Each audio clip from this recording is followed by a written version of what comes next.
விளைந்த பலனை அறுப்பாரில்லை, விளைவின் பலன் வாடிடுதே. அறுவடை மிகுதி ஆலோ இல்லை, அந்தோ மனிதர் அழிகின்றாரே. அறுவடை மிகுதி ஆலோ இல்லை, அந்தோ மனிதர் அழிகின்றாரே. அவர் போல் பேசிட நாவு இல்லை, அவர் போல் அலைந்திட கால்கள் இல்லை. அவர் போல் பேசிட நாவு இல்லை, அவர் போல் அலைந்திட கால்கள் இல்லை. எண்ணில் அடங்கா மாந்த சத்தம் உந்தன் செவியினில் தோனிக்கலையோ. எண்ணில் அடங்கா மாந்த சத்தம் உந்தன் செவியினில் தோனிக்கலையோ. விளைந்த பலனை அறுப்பாரில்லை, விளைவின் பலன் வாடிடுதே. அறுவடை மிகுதி ஆலோ இல்லை, அந்தோ மனிதர் அழிகின்றாரே. ஆத்துமரட்சனை அடையாதவர் ஆயிரம் ஆயிரம் அழிகின்றாரே. ஆத்துமரட்சன்யம் அடையாதவர் ஆயிரம் ஆயிரம் அழிகின்றாரே. திறப்பின் வாசலில் நிற்பவர் யார், தினமும் அவர் குரல் கேட்கலையோ. திறப்பின் வாசலில் நிற்பவன் யார், தினமும் அவர் குரல் கேட்கலையோ. விளைந்த பலனை அறுப்பாரில்லை, விளைவின் பலன் வாடிடுதே. அறுவடை மிகுதி ஆலோ இல்லை, அந்தோ மனிதன் அழிகின்றாரே. ஆத்தும தரிசனம் கண்டிடுவாய், ஆண்டவர் வாக்கினை ஏற்றிடுவாய். ஆத்தும தரிசனம் கண்டிடுவாய், ஆண்டவர் வாக்கினை ஏற்றிடுவாய். விரைந்து சென்று சேவை செய்வாய், விளைவின் பலனை அறுத்திடுவாய். விரைந்து சென்று சேவை செய்வாய், விளைவின் பலனை அறுத்திடுவாய். விளைந்த பலனை அறுப்பாரில்லை, விளைவின் பலன் வாடிடுதே. அறுவடை மிகுதி ஆலோ இல்லை, அந்தோ மனிதர் அழிகின்றாரே. ஒரு மனம் ஒற்றுமை ஏக சிந்தை, சபைதனில் விளங்கிட செயல்படுவாய். ஒரு மனம் ஒற்றுமை ஏக சிந்தை, சபைதனில் விளங்கிட செயல்படுவாய். நிமிர்ந்து நிற்கும் தூண்களை போல் நிலைவரமாய் என்றும் தாங்கி நிற்பாம். நிமிர்ந்து நிற்கும் தூண்களை போல் நிலைவரமாய் என்றும் தாங்கி நிற்பான். விளைந்த பலனை அறுப்பாரில்லை, விளைவின் பலன் வாடிடுதே. அறுவடை மிகுதி ஆலோ இல்லை, அந்தோ மனிதர் அழிகின்றாரே. ஆண்டவரும் இரட்சகருமாகிய இயேசு கிறிஸ்துவின் நாமத்தினாலே உங்கள் அனைவருக்கும் அன்பின் வாழ்த்துக்கள். இந்த நாளிலும் இந்த அருமையான நேரத்தை உங்கள் மத்தியிலே அந்த வார்த்தையை பகிர்ந்து கொள்வதிலே நான் மிகவும் மகிழ்ச்சி அடைகிறேன். இந்த நாளிலும் களப்பணி என்கிற அந்த தலைப்பிலே நான் உங்களோடு சில காரியங்களை பேச விரும்புகிறேன். ஒரு சபையின் வளர்ச்சிக்கு மிகவும் முக்கியமான காரியத்தில் களப்பணியும் ஒன்று. இதில் prayer walk, hospital ministry, mission trip, prayer cell, இப்படி பல காரியங்கள் உண்டு.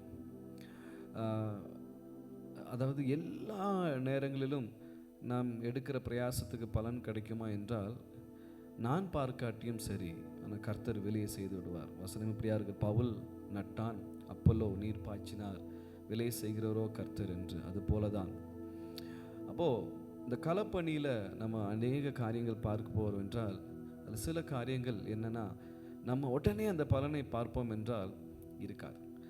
சில நேரங்களில்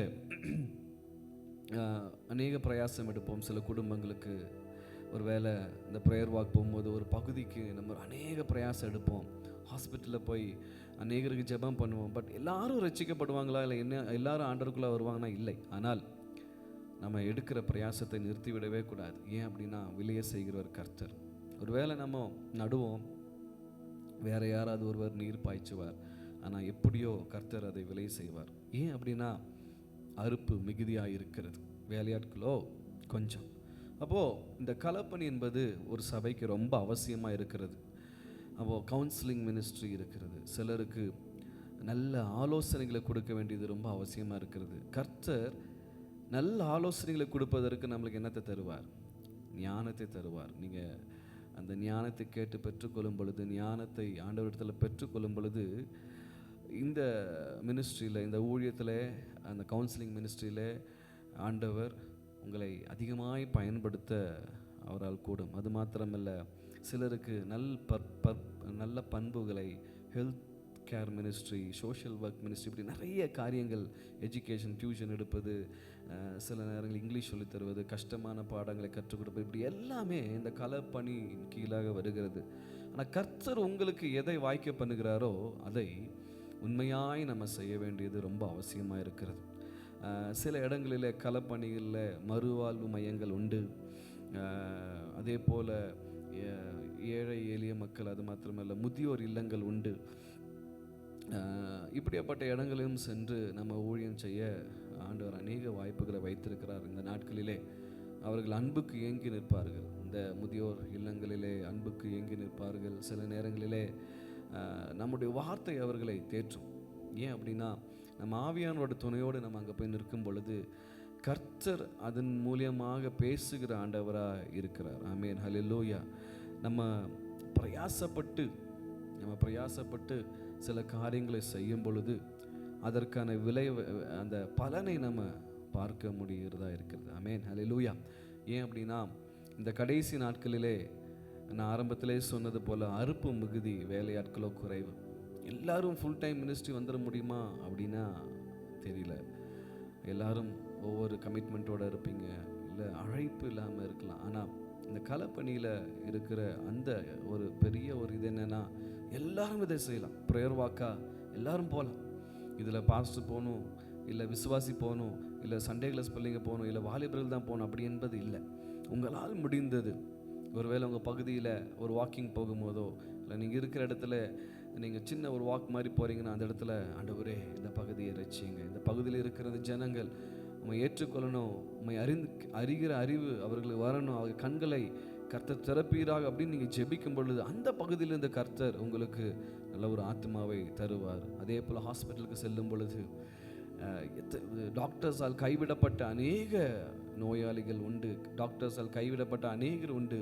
ஆனால் விசுவாசத்தோடு அந்த பிரயாசத்தோடு அவர்களுக்காக ஒரு ஜெபம் பண்ணி கொண்டு வரும் பொழுது கர்த்தர் அங்கே ஒரு அற்புதம் செய்யும் பொழுது அங்கே ஒரு பெரிய ஒரு மாற்றத்தை நம்ம பார்க்க முடியும். ஆமென், ஹல்லேலூயா. அதே போல் மிஷன் ட்ரிப், ப்ரேயர் செல் ரொம்ப அவசியம். இந்த நாட்களிலே சபைகள் வளர்ச்சிக்கும் சரி, உங்களுடைய வாழ்க்கையிலையும் ஒரு முன்னேற்றத்துக்கும் சரி, இந்த ப்ரேயர் செல் என்பது மிகவும் உபயோகமாக இருக்கும். ஏன் அப்படின்னா, உங்கள் வீட்டுக்கு பக்கத்தில் உள்ளவர்களை சும்மா ஏதோ ஃபங்க்ஷனுக்கு கூப்பிடலாம், ஆனால் அதை தவிர்த்து இந்த மாதிரி ஒரு ப்ரேயருக்கு கூப்பிடும் பொழுது அவர்கள் வந்து ஆசீர்வாதத்தை பெற்றுக்கொள்ளும் பொழுது உங்கள் வீடு ஆசீர்வாதமாக இருக்கும். உங்களை கொண்டு கர்த்தர் அநேகரை ஆசீர்வாதமாக வைப்பதற்கு அந்த ப்ரேயர் செல் என்பது மிகவும் உபயோகமாக இருக்கும். அதனால் இந்த நாட்களிலே சபையானது அந்த களப்பணி என்கிற இந்த இதில் நீங்கள் ஒவ்வொருவரும் அதற்காக செயல்படவும், அதற்காக ஏதாவது ஒரு பங்கு நீங்கள் வகிக்கவும், நீங்கள் கர்த்தருக்கு என்று ஏதாவது ஒரு ஊழியத்தை செய்யும் நீங்கள் ஒப்பு கொடுப்பீர்கள் என்றால் கர்த்தர் உங்களை எடுத்து பயன்படுத்துவார். கர்த்தர் தாமே இந்த வார்த்தைகளை ஆசீர்வதிப்பாராக. கண்களை மூடி நாம் ஜெபிப்போம். தகப்பனே, உமக்கு ஸ்தோத்திரம் ஆண்டவரே. சபையாக நாங்கள் ஆண்டவரே, எந்தெந்த சபை இந்த வார்த்தை கேட்குதோ, எந்தெந்த விசுவாசிகள் இந்த வார்த்தை கேட்கிறார்களோ எனக்கு தெரியாது. ஆனாலும் ஆண்டவரே, அவர்கள் இருக்கிற இடத்துல, அவர்கள் இருக்கிற பகுதியில் அவர்களால் முடிந்த அளவுக்கு உமக்கென்று ஊழியம் செய்ய பிரயாசம் எடுத்து ஆண்டவரே, ஒருவேளை அவர்கள் நடுகிறவர்களாக இருக்கலாம், ஒருவேளை அவர்கள் நீர் பாய்ச்சுகிறவர்களாக இருக்கலாம். ஆனால் ஒரே ஒரு எண்ணத்தோடு மாத்திரம் வெளியே செய்கிற கர்த்தர் என்னோடு இருக்கிறார் என்ற அந்த விசுவாசத்தோடு அந்த களப்பணியில் ஈடுபடும்படியாக ஒவ்வொருவரோடும் கர்த்தர் பேசுவீராக, இடைப்படுவீராக.